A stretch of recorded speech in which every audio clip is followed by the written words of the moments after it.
Hello everyone, I'm here back again with my new video. In my previous video, we have gone through the topic article, and there we see how we use article a and d. And in this video, we will know what is sentence, how it is used, what are the types of sentence, and what are the parts of sentence. So without wasting our time, let's start. So the very first question comes to our mind is, what is sentence, or how we can define sentence? So what is sentence? This is very basic things you already know. Everyone knows what is sentence. So I'm just going through it. So the first question which comes to our mind is, what are sentences? Sentences क्या है sentences? Sentences are a group of words that makes complete sense. This everybody knows. हम sentence किसे कहते हैं? ऐसे group of words जो कि हमें complete sense देते हैं, जिनका कि कुछ meaning होता है, कुछ meaningful बात उभर के सामने आती है, उसे हम sentence कहते हैं. यानी कि ऐसा group of word जो मिलने के बाद हमें एक कंप्लीट सेंस देते हैं, उसे हम सेंटेंस कहते हैं. Sentence are a group of word, just mind it, group of words that makes complete sense. तो ऐसे ग्रुप ऑफ वर्ड्स जो हमें कंप्लीट सेंस देते हैं, उसे हम सेंटेंस कहते हैं. जैसे we can take an example, Jack and Jill went up the hill. अब ये क्या है? ग्रुप ऑफ वर्ड्स है, डिफरेंट ग्रुप ऑफ वर्ड्स है. इसको जब हमने एक जगह मिलाया इन अ प्रॉपर वे, तो ये एक कंप्लीट सेंस दे रहा है कि जैक एंड जिल दो फ्रेंड हैं, वो पहाड़ पे चढ़ गए. In the same way, Sam likes to play badminton. This is also a complete sentence. It gives us complete sense. So we can say that this is sentence. Sam likes to play badminton. These are different words, but when we combine it in a proper way, when we arrange it in a proper way, we get complete sense that Sam likes to play badminton. Now, there is so many things which we have to remind, or we have to keep remember in our mind. The things to be remember about a sentence. तो एक sentence को बनाने के लिए हमें अपने दिमाग में कुछ बातें हमेशा रखनी होंगी. तो क्या क्या वो बातें हैं? The things to remember about a sentence. First one is, words in a sentence should be placed in their proper order so that it makes complete sense. जैसे मैंने अभी पहले भी बोला कि वो ग्रुप ऑफ वर्ड्स तो होना चाहिए, but it's also placed in a proper order. तो अगर हम ग्रुप ऑफ वर्ड्स तो बना दिए, लेकिन उसको अगर हम अच्छे से अरेंज नहीं करेंगे, अगर हम प्रॉपर वे में उसे अरेंज नहीं करेंगे, प्रॉपर ऑर्डर में अरेंज नहीं करेंगे, तो it will not gives us complete sense. And at that time we can not say that this sentence is meaningful. So whenever we take a group of word, we will order it in a proper way. We will order it in a proper sequence.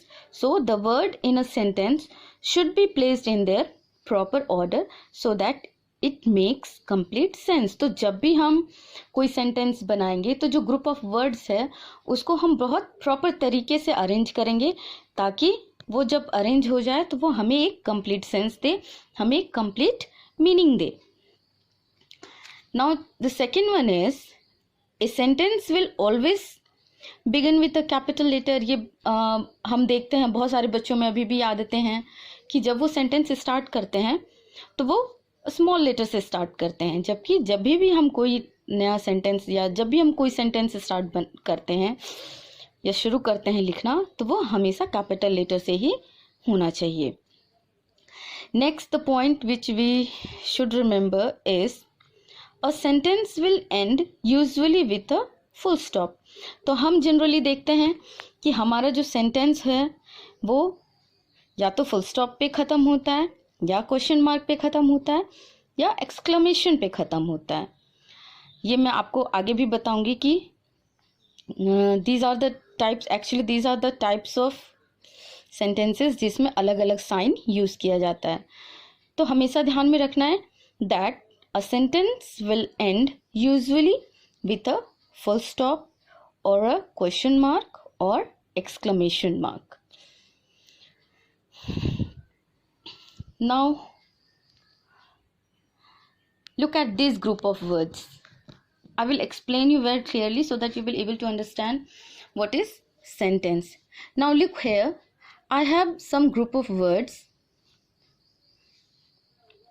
In the morning, at the station, in the east, at the corner.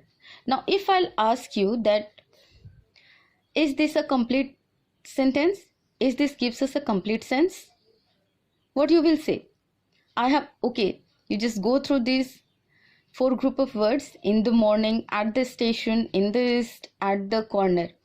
Now if I'll ask you the question, are these group of words meaningful? In the morning, yes, it is meaningful. At the station, yes, it is meaningful. In the east, yes, it is meaningful. At the corner, it also gives meaning. But are they gives us complete meaning? Are they gives us complete sense? In the morning, what happened in the morning? We don't know. There is nothing. At the station, what is happening at the station? What is going on at the station? In the east, what in the east? So these are the group of words which have some meaning. Yes, these group of words have some meaning but not complete meaning. So when we ask a question that are they group of words meaningful, ये जो group of words थे क्या ये meaningful थे? Yes, it gives us meaning. Are they make complete sense? तो क्या ये complete sense दे रहे हैं हमें कि in the morning? तो in the morning में क्या हुआ, हमें तो इसका complete information नहीं मिल रहा है, तो ये हमारा नो है। एक्चुअली में ये हमारे क्या हैं, फ्रेजेस हैं। और फ्रेजेस क्या होते हैं, जो मीनिंगफुल तो होते हैं लेकिन कंप्लीट सेंस नहीं देते हैं। तो phrases are those group of words which gives us some meaning और which is meaningful but it not gives us complete sense, तो उन्हें हम फ्रेजेस कहते हैं। तो जो ग्रुप ऑफ वर्ड्स हैं जो मीनिंगफुल तो हैं but it does not gives us complete meaning और complete sense, at that time we say it that these are not sentences, these are phrases. Now let's see some examples. She goes for a walk in the morning. Now just look, in the starting we have in the morning, this is the group of words. Now I have made some sentences on it. She goes for a walk in the morning. Here it is in the morning is phrase, but now here she goes for a walk in the morning. In the morning, तो in the morning क्या, she goes for a walk, वो daily घूमने जाती है या daily सुबह में घूमने जाती है। तो अब ये हमें एक कंप्लीट सेंस दे रहा है। इन द मॉर्निंग हमें सेंस तो मिल रहा था लेकिन कंप्लीट सेंस नहीं था, लेकिन यहाँ पे she goes for a walk in the morning, yes we are getting the complete sense or complete meaning. Sam met me at the station. अब at the station क्या, तो अगर हमने कह दिया कि Sam met me at the station, तो this gives us complete sense. Sun rises in the east. अब in the east का तो पता नहीं चल रहा था कि east में क्या हो रहा है, तो sun rises in the east. Someone is standing at the corner of the door. At the corner, what happened at the corner? तो someone is standing at the corner of the door. So when these phrases or this group of words arrange in a proper sequence, it gives us complete sense and become a sentence. Now these group of words make complete sense and therefore they can be treated as sentence. और अब जो ये group of words बने हैं ये हमें complete sense दे रहे हैं, और जब भी कोई ग्रुप ऑफ वर्ड हमें कंप्लीट सेंस देता है तो हम कहते हैं कि वो सेंटेंस है। Now come to next, types और you can say kind of sentences और क्लासिफिकेशन ऑफ सेंटेंस है या कैटेगराइज किया गया है सेंटेंसेस को, तो हम सेंटेंस को 4 पार्ट में डिवाइड करते हैं. So there are 4 kinds of sentences. First one is declarative, second one is interrogative, third one is exclamatory and fourth one is imperative sentences. अब इसमें हम देखेंगे डिक्लेरेटिव. डिक्लेरेटिव जो वर्ड है वो खुद ही डिक्लेयर से बना है. This means sentences have 4 types. First one is declarative sentence, second one is interrogative. तो डिक्लेरेटिव मीन्स डिक्लेयर करना, कुछ भी शो करना, कुछ भी दिखाना. So this is declarative sentence. और हम इसे एक दूसरे नाम से भी जानते हैं जिसे हम असर्टिव सेंटेंस भी बोलते हैं या फिर हम इसे स्टेटमेंट भी बोलते हैं, जो कि इम्पोज नहीं किया जाता पर इम्प्लाइड किया जाता है. फिर है इंटरोगेटिव. अब इंटरोगेटिव जो है वो इंटरोगेट से बना है. Interrogate means to converse with each other, या हमें किसी के बारे में जानना है तो हम क्या करेंगे, उससे क्वेश्चंस वगैरह पूछेंगे, बहुत सारे क्वेश्चंस पूछेंगे. तो जहाँ इंटरोगेटिव आता है वहाँ पे हम लोग क्या करते हैं, क्वेश्चन मार्क का यूज़ करते हैं और जनरली हम बहुत सारे क्वेश्चन एराइज करते हैं किसी के बारे में जानने के लिए, इंटरोगेट करने के लिए. अगर हम किसी से हम बात कर रहे हैं या हम किसी का इंटरव्यू ले रहे हैं या हमें किसी के बारे में जानकारी चाहिए तो हम क्या करते हैं, इंटरोगेट करते हैं. फिर है एक्सक्लामेटरी. एक्सक्लामेटरी मीन्स अचानक से कुछ होता है. If something happen suddenly very frequently, तो उस टाइम जो हम रिएक्शन देते हैं ना उसको हम एक्सक्लामेटरी बोलते हैं. And the next is imperative sentence. अब इम्पेरेटिव सेंटेंस क्या होता है, ऐसे सेंटेंस जिसमें हम कोई ऑर्डर देते हैं या कमांड करते हैं या रिक्वेस्ट करते हैं बहुत पोलाइटली, किसी को एडवाइस करते हैं, तो ये हमारा हो जाता है imperative sentence. Now we will look one by one very carefully. Before that, or before explaining these 4 types of sentences, just go through this. A sentence can perform 4 main functions. एक sentence 4 तरह के function करता है. Depending on these 4 functions, sentence can be categorized in 4 different types. तो ये जो sentence है वो 4 तरह के function करता है और उसी के basis पे हम लोग क्या करते हैं, इस सेंटेंस को कैटेगराइज करते हैं, उसको डिफरेंट टाइप्स में बदलते हैं या लिखते हैं. तो जैसे पहला है मेरा, a sentence can make a statement. जैसे हमने डिक्लेरेटिव में कहा था कि इसे हम असर्टिव के नाम से भी जानते हैं या हम इसे स्टेटमेंट भी कहते हैं. तो ए statement can make a sentence can make a statement. तो ये तो पहला हो गया. एक तरह से हम देखते जाते हैं कि डिक्लेरेटिव में हम लोग क्या करते हैं, एक डिक्लेरेशन देते हैं, डिक्लेयर करते हैं या कुछ शो करते हैं, कुछ बताते हैं या फिर कोई स्टेटमेंट देते हैं. दूसरा है a sentence can ask a question. तो जब हम इंटरोगेटिव की बात करते हैं, इंटरोगेट करना मीन्स क्वेश्चंस अराइज करना, पूछना, तो वहाँ पे हमारा a sentence can ask a question. फिर उसी तरह हमारा नेक्स्ट है a sentence can give an order और मेक अ रिक्वेस्ट. ये हमारा इम्पेरेटिव का हो गया कि जब भी हम कोई सेंटेंस बना रहे हैं जिसमें किसी तरह का ऑर्डर है, डिज़ायर है, रिक्वेस्ट है, वो हमारा इम्पेरेटिव हो जाएगा. और लास्ट हमारा है एक्सक्लामेटरी, जिसमें a sentence can express some strong और सडन फीलिंग, जो बहुत स्ट्रॉन्ग है, जिसका फीलिंग्स बहुत, या अचानक से कुछ ऐसा घटना हो गया या कुछ अचानक से कुछ हो गया जिसे हम उस टाइम जो हम अपना रिएक्शन देते हैं ना, उस सिचुएशन में जो हम अपने फीलिंग्स को एक्सप्रेस करते हैं, वहाँ हमारा हो जाता है exclamatory sentences. Now we will look one by one each type of sentence with examples, so it will be very clear to you all. Declarative sentences. What is declarative sentence? I have already told you. A sentence that states or declares something is called a declarative sentence, or you can say it as a statement.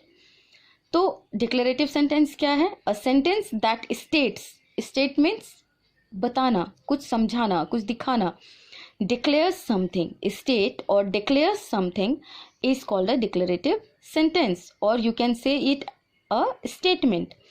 We can, and one more thing is there, such sentence ends with a full stop. और हम हमेशा ध्यान रखेंगे कि जब भी हम कोई डिक्लेरेटिव सेंटेंस बनाते हैं वो हमेशा फुल स्टॉप पे ही खत्म होता है. जिस तरह से हम इंटरोगेटिव सेंटेंस है, हम जब भी इंटरोगेटिव सेंटेंस को एंड करते हैं वहाँ पे क्वेश्चन मार्क होता है. इन द सेम वे जब हम डिक्लेरेटिव सेंटेंस बनाते हैं जिसमें कुछ डिक्लेयर किया जाता है, कुछ स्टेट किया जाता है, वो सेंटेंस हमेशा हमारा फुल स्टॉप पे ही खत्म होता है. जैसे मैंने एक एग्जाम्पल दिया, the children were reading in the library. मैंने एक स्टेटमेंट दिया, मैंने डिक्लेयर किया कि जो बच्चे हैं वो लाइब्रेरी में पढ़ रहे हैं. The children were reading in the library. This is statement. So this is declarative sentence. Now I think you're able to understand. Now come to next, interrogative sentence. Interrogative, as I've already told you, कि इसमें questions पूछे जाते हैं. A sentence that is used to ask a question. तो ऐसे sentence जिसमें हम question पूछते हैं is called an interrogative sentence or a question. तो हम उसे interrogative sentence भी बोल सकते हैं या उसे हम question भी बोल सकते हैं. तो ऐसे sentence जो कि हम question पूछने के लिए यूज करते हैं, ऐसे sentence को हम interrogative या question बोलते हैं. and it ends with a question mark. और जब भी हम interrogative sentence की बात करते हैं तो हमेशा interrogative sentence जो है वो question mark पे ही खत्म होगा. और अगर आप क्वेश्चन मार्क नहीं लगाएंगे एग्जाम में, अगर मान लीजिए आपका इंटरोगेटिव से क्वेश्चन आता है and you are not putting question mark at the end, your marks will be deducted. So be careful whenever you use declarative sentence or whenever you write declarative sentence, it ends with full stop. And whenever you ask any question, you will put a question mark at the end. And if you will not do that, your marks will be deducted.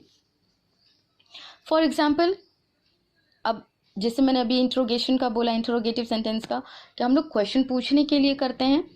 तो example में भी जैसे मैं आपको समझाने की कोशिश करती हूँ, who is knocking at the door.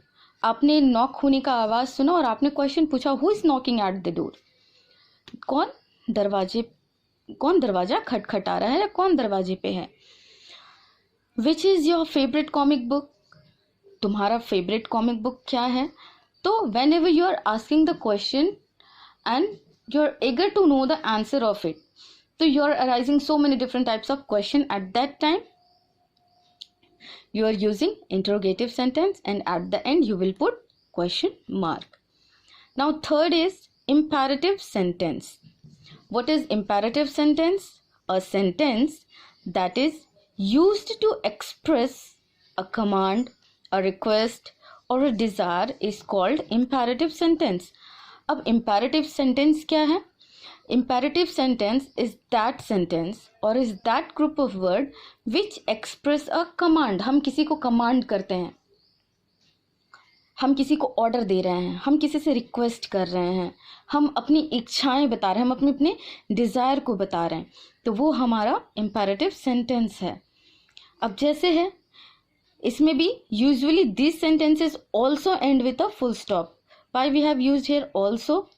क्योंकि हमने पहले सेंटेंस में भी पढ़ा कि जब हम डिक्लेरेटिव सेंटेंस यूज करते हैं तो वो एंड में फुल स्टॉप से ही खत्म होता है. In the same way when we are talking about imperative sentence, it's also ends with a full stop. Usually ज़्यादातर full stop से ही ख़त्म होते हैं.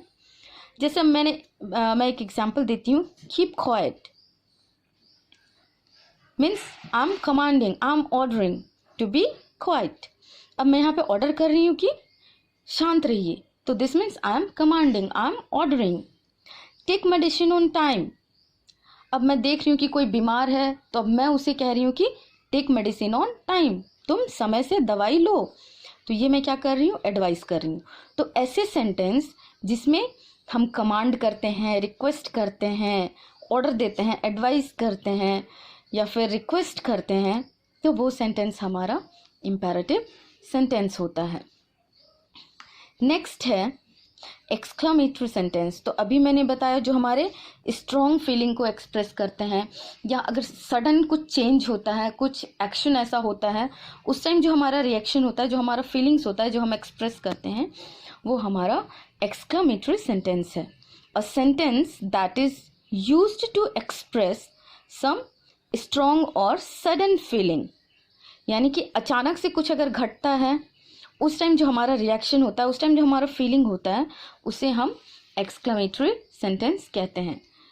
अब जैसे मैंने अचानक से और एक चीज़ ध्यान में रखना है कि this sentences and with an exclamation mark. तो जब भी आप एक्सक्लेमेटरी सेंटेंस लिखेंगे या देखेंगे या बनाएंगे, वहाँ पे एक्सक्लेमेशन का साइन जरूर देंगे। जैसे मैं एक एग्जाम्पल देती हूँ, हाउ ब्यूटिफुल दिस रोज।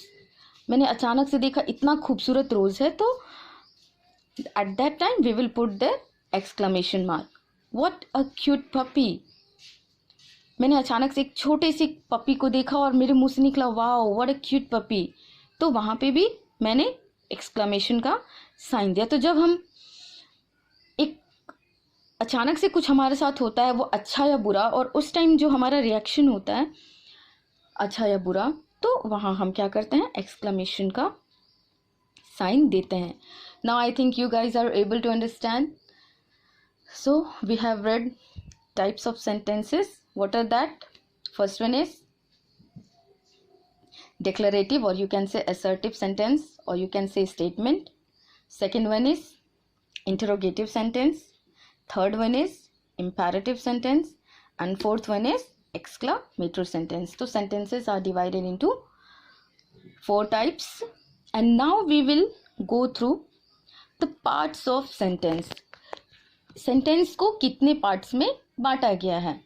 तो एज वी ऑलरेडी नो और एवरीवन नोज कि एक सेंटेंस जो होता है उसको 2 पार्ट में बांटा जाता है, सब्जेक्ट एंड प्रेडिकेट। जो हमारा सेंटेंस है वो 2 पार्ट्स में बांटा जाता है, सब्जेक्ट एंड प्रेडिकेट। तो पहले हम देखेंगे कि सब्जेक्ट क्या है। हमेशा ध्यान रखिए कि सब्जेक्ट को 2 पार्ट में बांटा जाता है, सेंटेंस को 2 पार्ट में बांटा जाता है, सब्जेक्ट एंड प्रेडिकेट। तो हम पहले देखेंगे कि सब्जेक्ट क्या है। What is subject? A subject is that part of a sentence that names the person और thing about whom something is said. तो सब्जेक्ट वो पार्ट ऑफ सेंटेंस है, चाहे वो कोई पर्सन के बारे में हो या किसी थिंग के बारे में हो, जिसके बारे में हम बात करते हैं। About whom something is said, जिसके बारे में कुछ बताया गया है। अब जैसे मैं बोलूं, एक सिंपल सा एग्जांपल देती हूँ, Sita is a beautiful girl.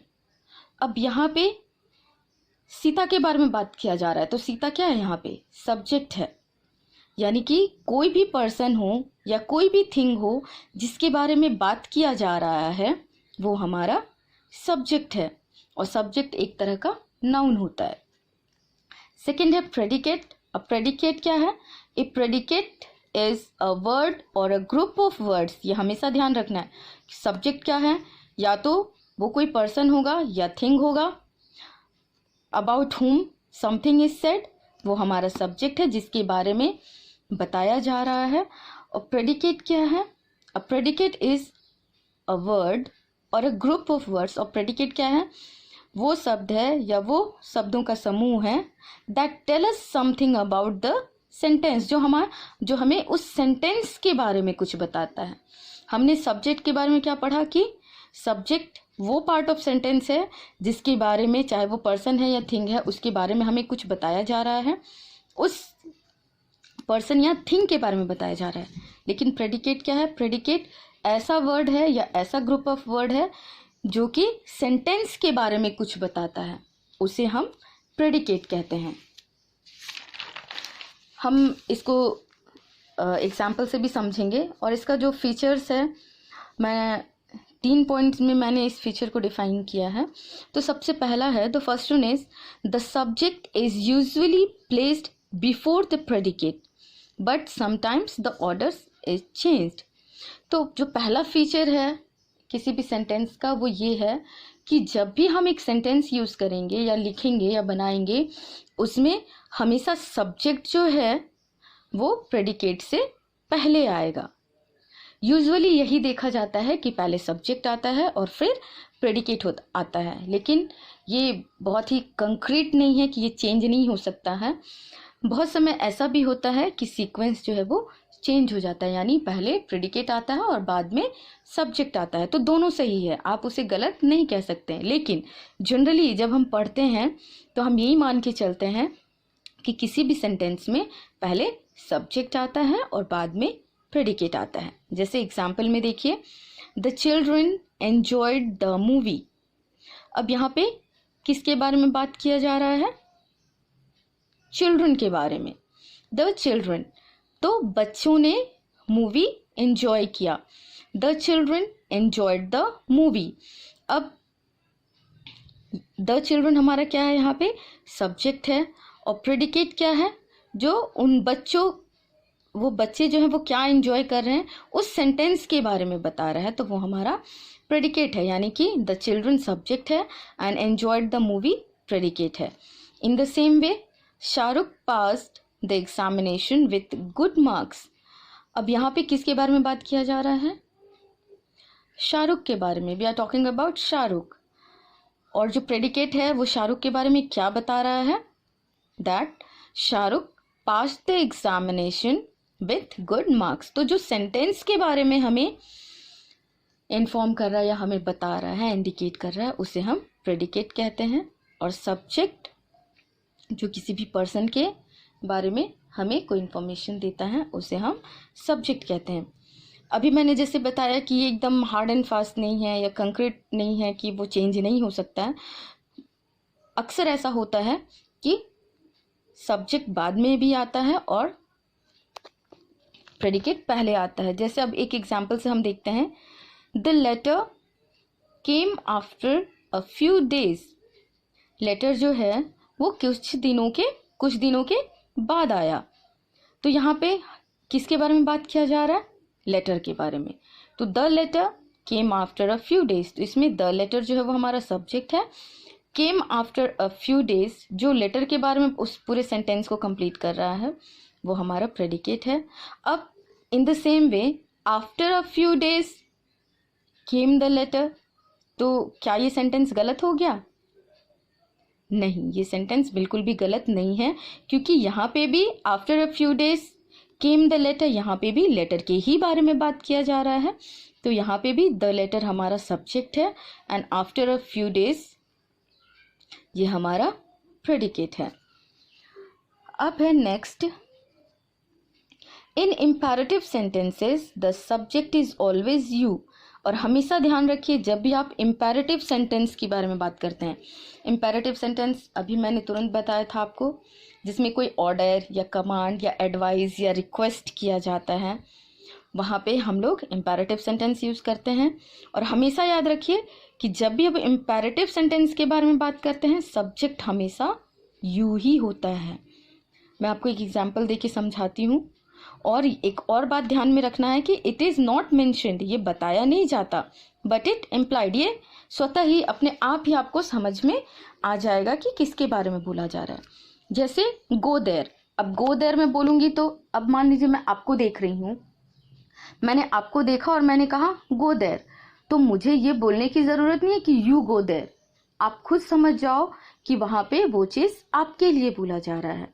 तो जब भी हम इम्पेरेटिव सेंटेंस की बात करेंगे हमेशा हमारा सब्जेक्ट जो है वो यू ही रहेगा। तो अब जैसे मैंने आपको देखा और मैंने कह दिया गो देयर, तो आप क्वेश्चन नहीं करोगे कि आप किसको बोल रहे हो, बिकॉज मैंने आपको देखा और मैं आपको देख के बोल रही हूँ, तो आप समझ जाओगे कि मुझे ही वहाँ से जाना है। कम हेयर, मैं आपको देख रही हूँ और मैंने आपको बुलाया एंड आई से कम हेयर, यहाँ आओ, तो आप समझ जाओगे कि आपको ही बोला जा रहा है, तो आप आ जाओगे। तो कहने का मतलब है कि जब भी आप इम्पेरेटिव सेंटेंस की बात करते हो वहाँ पे हमेशा जो सब्जेक्ट होता है वो यू ही होता है। फिर थर्ड है, every predicate has at least one verb and the verb changes according to the number of subjects. This feature is very important. ये आपको हमेशा ध्यान में रखना होगा कि every predicate has at least one verb. जब भी हम subject से predicate को अलग करते हैं तो उस predicate में एक verb जरूर होगा and the verb changes according to the number of subjects. तो कहने का मतलब है कि हम जनरली यही मान के चलते हैं कि एक सेंटेंस में क्या होता है, एक सब्जेक्ट होता है, एक प्रेडिकेट होता है, लेकिन बहुत सारे और भी सेंटेंसेस हैं अब जिसमें एक से ज़्यादा सब्जेक्ट हुआ, वहाँ पे मेरा वर्ब भी क्या होगा, अकॉर्डिंग टू सब्जेक्ट चेंज हो जाएगा. जैसे मैं आपको एग्जांपल देके समझाती हूँ. The child is waiting in the room. अब यहाँ पे द चाइल्ड हमारा क्या है, सिंगुलर है. Child is singular verb, singular word है चाइल्ड. अब तो जब ये सिंगुलर है तो हमारा वर्ब भी क्या होगा, सिंगुलर होगा, यानी the child is waiting in the room. तो ये एसवी जो है ये हमारा सिंगुलर वर्ब है. इन द सेम वे जैसे मैंने सेंटेंस में कहा कि every predicate has at least one verb. At least one verb, मान लीजिए एक सेंटेंस है जिसमें द चाइल्ड हमारा सब्जेक्ट है, is waiting in the room हमारा प्रेडिकेट है, इज पर्टिकुलरली जो है वो हमारा वर्ब है. तो जब हमारा सब्जेक्ट सिंगुलर है तो हमारा वर्ब भी क्या होगा, सिंगुलर होगा. इन the same way the children, अब यहाँ पे द चिल्ड्रन क्या है, प्लूरल है. तो हमारा यानी कि सब्जेक्ट जो है हमारा प्लूरल है, तो यहाँ जो हम वर्ब यूज करेंगे वो हमारा क्या होगा, वो भी हमारा प्लूरल होगा. यानी the children are writing the exam. तो ये जो पीवी है ये हमारा प्लूरल वर्ब है. तो कहने का मतलब जब हमारा सब्जेक्ट सिंगुलर होगा तो हमारा वर्ब भी सिंगुलर होगा, जब हमारा सब्जेक्ट प्लूरल होगा तो हमारा वर्ब भी प्लूरल होगा. इन द सेम वे जैसे एक और मैं एग्जांपल दे दूं, जैसे राम एंड श्याम. तो राम एंड श्याम क्या है, दो सब्जेक्ट्स हैं. तो जहाँ दो सब्जेक्ट्स हैं वहाँ पे मेरा वर्ब भी क्या होगा, प्लूरल हो जाएगा. तो Ram and Shyam are watching television.